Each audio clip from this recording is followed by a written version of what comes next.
After catching the teens at the restricted area, even though the teens know it's a restricted area, but they went anyways, just for content's sake. But now that they saw something that they wish they unsee, or at least one of them saw something they wish they unsee, they're at the precinct being questioned. Why were they there at the night? So they were scared to say it. But Singha said, "Did you see a ghost?" And one of the teens like, "You saw it too?" No, he didn't see it. But believing exactly what Tup is going through, he's gonna assume that they saw a ghost too. Two things I need to tell you. Now, let's talk about one. If you know you can handle the supernatural and unseen stuff, go for it. Do all the social media you want. But if you know that you act brave and talking about I can handle it when you've never seen them before and then you finally see them, just run. Pray to God and Buddha, but it will not go away. It's the fact that you're doing it for content, but when you experience it, you're scared. The thing about reality is people pay a lot of money to see people suffer. That's pretty much it. It's like, as long as it's not happening to them and they see it through a screen and they don't really believe it, but they see it through a screen, they'll pay mad money. I'm telling you, I'm not advising you guys to do it, but I'm saying there are people out there. But one thing I want to know, who told them about that area? Because I remember one of them saying that the entire building is built above a graveyard, right? And the only person that spoke about that information was Tup, right? And Tup don't really talk to anybody except for Singha. But who told them that there's gonna be ghosts there? Clearly somebody did. Clearly, because I remember clearly the police wants to uncover the situation fast so the scandal doesn't break out by reporters, right? I'm pretty sure all the information that's said is confidential. So how did these teens know about this? Forget about all those. Let's talk about Tup and Singha. It seems like the ghosts have figured out Tup's weakness or strength, if that makes sense. Because some of the ghosts have been following around, maybe including that other nursing person with the wide smile. She wants to get rid of Singha, or any one of the ghosts wants to get rid of Singha, because they figured out with Singha around Tup, they can't get connected to Tup, right? Some who are good want to get connected, but some who are evil wants to get rid of Singha. The question is though, what is Tup to them? Is it that the child that the Buddha prayed over so they can get protected, or is he even accursed? Either way, they know that Singha being around Tup would eliminate their presence, so they need to eliminate Singha. Luckily for Singha, he always brings Tup with him, so I know Tup will probably, no, not probably, but we will save Singha. In other words, they both save each other. You look at it, they both need each other, because Singha is now in danger more than Tup, right? I'm guessing the ghost that was always following Tup around, that woman, warned Tup that Singha is in danger, so Singha went to him and saved him. And then Say and Darin, you know what they say about two opposites? They attract. Anyways, it seems like they're going through the morgue and the evidence as well, and they saw the doll. Maybe this doll is out of someone's mouth, considering Tup did say that the man that owned the house spit out both a talismans, paper talisman or cloth talisman, and a doll talisman. So I'm assuming they went through all the corpses' mouth and saw this. Also, my question is, when are they gonna confront the big elephant, like the fact that you sleep together but you're not together? I don't get it. But anyways, one believes in mystical, mysterious, supernatural things, and the other believes in science. Let me tell you, when it comes to working in a morgue, you're about to hallucinate some supernatural shit. Like, why is she here? Is it her real body, or is it that her spiritual right there? And say, no, that didn't sense it. Because is he the only one in that place? Because you're doomed. You better call to the Buddha, grab your necklace and pray, because I don't think you have it on with you. Damn.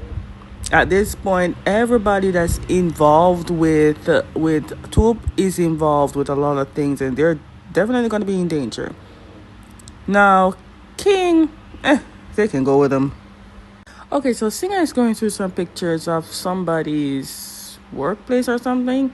I was gonna say this is gotta be a victim's tablet, but I see Singer is handling it with bare hands, so it's not someone's tablet, it's Singer's tablet. Anyways, Singer takes some pictures and he's going through them, and he saw one particular, like a talisman and a book, and they saw like maybe the label of it, and only one place has it, so they're gonna go there, assuming that's where all the victims went to get their prayers talk or misfortune or whatever, and that's how they will get their first lead. Now the question is, whose house did they went to, and who was another victim amongst the seven? Who was the other victim amongst the 7 bodies? Now, meanwhile, Singha is busy doing whatever it is he's doing on that tablet. You see Toop. Something is obviously bothering Toop. Whether it's the form that he found in Singha's office, or maybe it's the ghost, or something else. Maybe King said something to him and he's thinking something. I don't know. But something's obviously bothering Toop. Now, Singer is saying that the clay dolls were made by a shaman or a psychic or something. And judging by the fact that Toop actually confirmed that, and I forgot to mention that at the morgue, Say and Dadin saw the clay dolls, and in that clay doll, in the arm part, there was air. So basically, what they're saying is the person was not random. They definitely picked these people, whoever this person is, because for the ritual to actually work, they need to know who they're going for. So it's not just name, because anyone can have a name. Now DNA, like air, spit, anything can go in the doll, and it can go after that person. So whoever is after somebody, put a here. Whoever here, we can find the DNA of that person. I don't know, but air is in it. And this person was thinking logic. Now, how did they get to here? I don't know. Where did they get to here? Satitam? What's that? Is that like a medium or a shaman? Anyways, either way, they're here and they need to ask whoever's in charge to know about the victims. Clearly, they're not gonna get who they're gonna get, though. You know, the background is giving America, like the boardwalk. I don't know where that boardwalk is, but it's in America. But that's what it's giving. It's giving summer vibes. Now, even though they arrived and they left with pretty much no answers or no lead, I feel like they're onto something. Even though we still need the investigation to go faster, in my opinion, Singer is more moving faster than King. King probably wants to rush it to please his father, even though he's not really doing much, actually. Honestly, even though Singer gave this boy a hell of a time, he actually enjoys being around Singer. Unlike King, I would not want you to be around King, considering King only treats you as a suspect than a victim. And even though Singer kind of treated you like a suspect at first, but it's a weird thing to actually bring a suspect to your house. So, I don't know. I do love that Toop really actually comfortable and believing in Singha. Anyways, I think this boy is slowly kind of flirting with Singer. And I mean, Singer ain't mad at it, because I ain't mad at it either. Hey, let me tell you something. In episode 3, someone ruined a good moment with these two, and I hope they don't ruin anything. Although they're at the workplace, so there's going to be a ruin somewhere. But I see you, Singer. I know you like this boy. I see you. We're in episode 4. We might get a little kiss. We might not get a little kiss.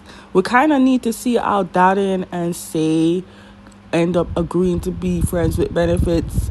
The fact that they were together, I don't think they were together. I think it was friends with benefit together. But we see that they both like each other. I don't know if it's the fact that they work together is stopping them, or is it the fact that Say is the boss of Darren. I don't know. But I feel like Say is the one that chose to be the boss with Darin, just to be beside Darin. But Darin, if you don't like this boy and you're moving and you're kind of giving hints that you don't want him, it's okay. He will move on, and then you'll get jealous, and then you want him back, and then probably, I don't know. But anyways, Tup and Singer seems to be getting more involved. I mean, slowly. I don't know. But King, stay in your lane, and Singer will stay in his lane. Don't start no trouble, and there won't be no trouble. And that is it.